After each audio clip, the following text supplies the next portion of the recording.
Dear Patriots, before the news starts, please subscribe to our patriotic channel by clicking the subscribe button. Give us a thumbs up to this video. Don't forget to leave your opinion below in the comments section. Share the news on Facebook and Twitter so you friends see it. Thank you. Black Gold Star mom just slammed CNN on live TV for attacking Trump. Wow. CNN and the Democrats had a great deal of success last fall trotting out a Gold Star father named Khizr Khan and using him to try to berate then candidate Donald Trump for somehow not being patriotic. Liberals have been trying to find any angle possible to attack Trump now that he's president, and they decided to trot out another pair of Gold Star parents to try to replicate their smear from 2016. Thankfully, this time it backfired on them on live TV. CNN host Alisyn Camerota had African-American Gold Star parents Sheila and Calvin Murphy on her show. Their 22-year-old son Etienne died while serving in Syria. Alisyn attempted to use these grieving parents to insult the president, and asked them if Trump had given them a call. She did not get the answer she clearly wanted. Replied Sheila, "No, I haven't, but it's okay. It doesn't matter if I hear from the White House or not, because it's not really about a call or letter." She added, "The worst thing I have ever been called is a Gold Star mom." Camerota tried again, baiting them by asking, "I know that you wrote a letter to the White House, I think. What did you want the president to know about your son?" Again, Sheila did not bite, saying, "I just wanted him to not forget my son. And I actually thank President Trump for ordering the airstrike in Syria, but it wasn't enough to save my child. I have no hard feelings towards anyone. Are you glad this grieving woman stood up for her son's memory and did not allow his death to be used as a liberal prop?"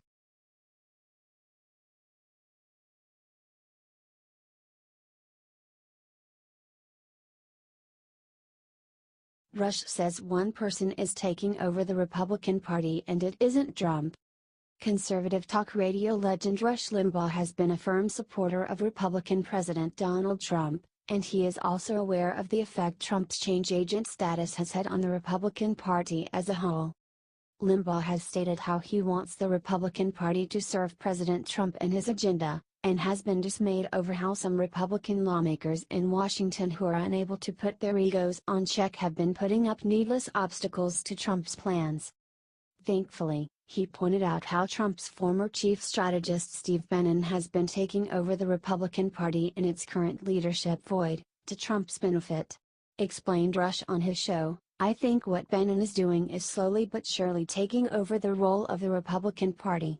The Republican Party is obviously not with Trump on balance, you have some in the House who are, but the Republican Party on balance is not with Trump." He continued, "Some people make an argument that there really isn't a Republican Party left. I mean, there are people who call themselves that and they go out and raise money and they raise a lot. But whereas the party used to be known for 1, 2, or 3 very serious things, they're not anymore." Bannon's influence was felt a few weeks ago when Roy Moore, the candidate he backed in the Alabama special election Republican primary, soundly defeated establishment-backed Luther Strange. What do you think about Bannon's rising influence in the GOP?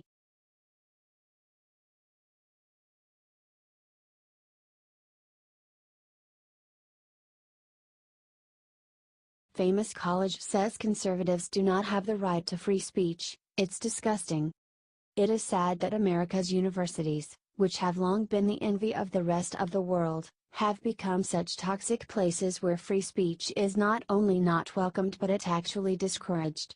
Now at one top university, some students want free speech to be banned." Princeton University in New Jersey has produced several U.S. presidents, but it now apparently turns out close-minded, angry liberals instead of future world leaders. In a truly disgusting example of this, the school's newspaper The Daily Princetonian agreed to put out an article that told people that when conservatives appeal to free speech, students should ignore them, because they are appealing to a right that does not exist. Added an editor's note in the article, "Because free speech is a cornerstone of our rights under the Constitution, it can appear that conservatives' socially free speech has this constitutional tradition as its backbone. However, it goes on to say that conservative speech is something much different since conservatives are interested in being able to propose their ideas without any political opposition to their right to speech. It adds that if conservative arguments were strong, they would be convincing, and if they were convincing, they would not meet political opposition. The writer also said that there's no such thing as social free speech, where free refers to a right to speak free from obstinate opposition. And if conservatives disagree, they are welcome to it. I, and others, are happy to respond accordingly. Thankfully, one conservative student named Nicholas Cilio hit back, writing, after seeing an article that quickly called to completely dismiss many of my viewpoints, many of my friends' viewpoints, many people whom I haven't met yet, an article that conflated us with some of the most criminal men in human history, and one that was all over the place with its claims, logic, and accusations. Really, it was something that I wanted to publish a response to. He said he wanted to try to show, especially to the incoming class of 2021, that this isn't what the university is about. Do you think it's disgusting that the Daily Princetonian put out such an article?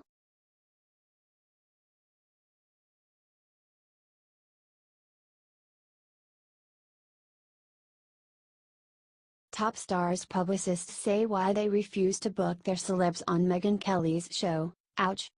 In a turn of events that has surprised nobody except the NBC executives who foolishly hired her, Megyn Kelly's career so far as the freshest face at NBC News has been nothing short of a disaster.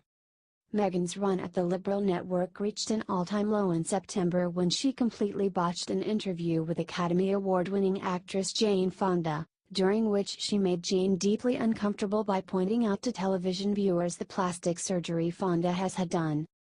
In the wake of that and other failed interviews, publicists for A-list celebrities are now refusing to subject their clients to Megyn. Stated a report in Variety magazine, "I'm not booking anyone on her show," says a high-powered publicist, with a roster of big names, who asked for anonymity due to her overall relationship with Today. "I literally haven't pitched anyone even from right out the gate. The buzz that is out there is so bad." It added, another well-known publicist, who represents one of the celebrities who has appeared on Kelly's show, wasn't pleased with the interview.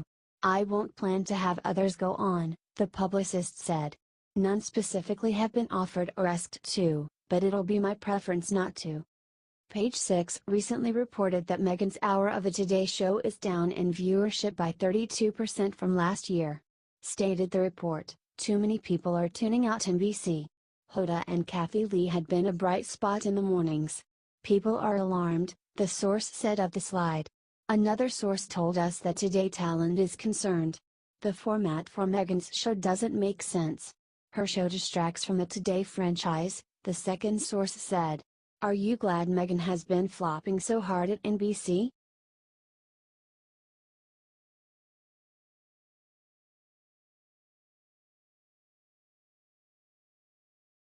Rush just pointed out the huge problem with Dubia's anti-Trump speech. Love him or hate him, one thing that can be said for certain about former Republican President George W. Bush is that he is a member of the American political establishment. After all, his own father was also president and his brother Jeb served as governor of Florida.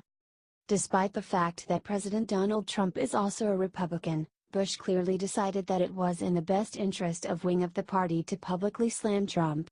After all, Trump and his allies such as Steve Bannon have posed a strong threat to the Republican establishment. Radio host Rush Limbaugh listened to Bush's nasty speech where he took barely hidden swipes at Trump, and he noticed one big thing that was missing from his 16-minute address. Said Rush, "George did not say much of anything for the 8 years of the regime of Barack Hussein. He didn't write a letter. He often said, 'Hey, I had my 8 years. I'm not gonna comment on my successor. It's not the way we former presidents do things.' Instead," said Limbaugh, "he's calling out Trump voters. What is this, the George W. Bush version of Hillary's deplorables?" He also called out Bush for trying to tout the dynamism that the influx of immigrants has brought to the United States. Said Rush, "I have a stat. I saw this the other day, it shocked me, but then when I stopped and thought about it, it had to be true. He continued, the U.S. immigrant population has hit a record 43.7 million in 2016. 1 out of 5.5, 1 out of 5.5, Americans is an immigrant, legal and illegal combined.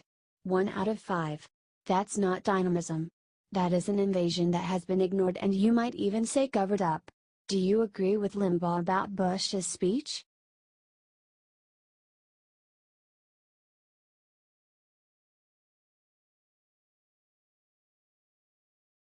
Jenna Jameson ripped into Playboy for having its first transgender playmate. Do you agree with her? For decades, Playboy set and maintained the gold standard for classy adult entertainment for men. Now that founder Hugh Hefner passed away, the company's new management rapidly decided to run the company into the ground. In a move that is sure to have Playboy's faithful subscribers canceling their subscriptions, the men's magazine decided to select a former man to be its newest playmate. A French transgender model who goes by the name Inès Rao is on the cover and in a centerfold in the current issue. Hefner's grandson Cooper Hefner, who currently runs the family magazine and entertainment empire, defended the move, saying, "It's the right thing to do. We're at a moment where gender roles are evolving."